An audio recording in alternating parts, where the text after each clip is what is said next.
उत्तर प्रदेश के प्रयागराज में देर रात मौसम ने अचानक विकराल रूप ले लिया।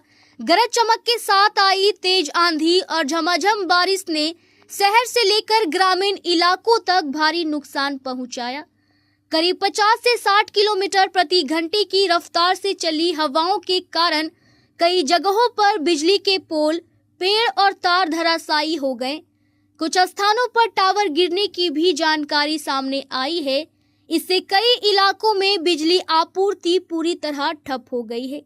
वहीं नेटवर्क बाधित होने से लोगों को भारी दिक्कतों का सामना करना पड़ रहा है।